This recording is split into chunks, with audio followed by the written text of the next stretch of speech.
Welcome back. Now that we've covered how design firms operate, it's time to move forward. But wait, if you've jumped straight to episode 3, I highly recommend going back to episode 1 first, so you don't miss the bigger picture of how process engineers fit into design firms. Each episode builds on the last, and starting from the beginning will help you follow the flow seamlessly. Now, let's explore two of the most essential tools in process engineering: PFDs, process flow diagrams, and P&IDs, piping and instrumentation diagrams. If you're a process engineer, these documents will be your roadmap. But what's the difference between them? When do you use a PFD, and when do you need a P&ID? Let's break it down. A process flow diagram (PFD) is a high-level overview of a process. It shows the main equipment, process streams, and overall flow of a plant without too much detail. Think of it like a city map. It tells you where the major roads and intersections are, but doesn't show every streetlight or traffic sign. Key elements of a PFD: major equipment, columns, heat exchangers, reactors, pumps, process streams, arrows showing material and energy flow, basic operating conditions, pressure, temperature, flow rates, utility connections, steam, water, fuel inputs.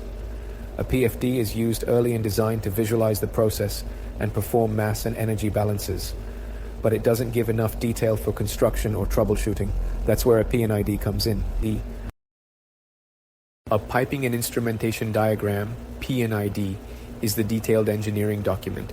It includes all piping and valves, pipe sizes, material specs, flow directions, control systems, instrumentation, interlocks, alarms, safety systems, relief valves, pressure safety devices, tagging and identification. Every equipment and line has a unique tag. If a PFD is like a city map, a P&ID is like a detailed GPS navigation system, showing every turn, traffic signal, and restriction. Engineers use P&IDs for detailed design, operations, troubleshooting, and safety reviews. They ensure the plant runs as planned and safely. Let's say we're designing a heat exchanger. In a PFD, you'll see a simple block diagram showing process flow, inlet, outlet streams, and basic operating conditions like pressure and temperature. In a P&ID, you'll see every detail, including pipe diameters, valve types, control loops, temperature sensors, and pressure safety valves. This is why both are crucial. A PFD helps with conceptual design, while a P&ID is essential for detailed engineering, construction, and operations. So, when do you use a PFD versus P&ID?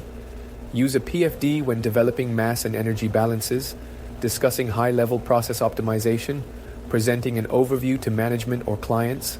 Use a P&ID when doing detailed engineering, designing control and safety systems, performing hazard studies and troubleshooting. If you're in design engineering, you'll use both. Learning to read and develop them is a critical skill. I hope by now you may have some basic understanding to differentiate between PFDs and P&IDs. One gives you the big picture, the other gives you detailed control. Both are essential for process engineering. In the next episode, we'll have a quick overview on basic equipment, specifically how process engineers size and select equipment. Tell me, which document do you find more challenging, PFDs or P&IDs? Drop a comment below.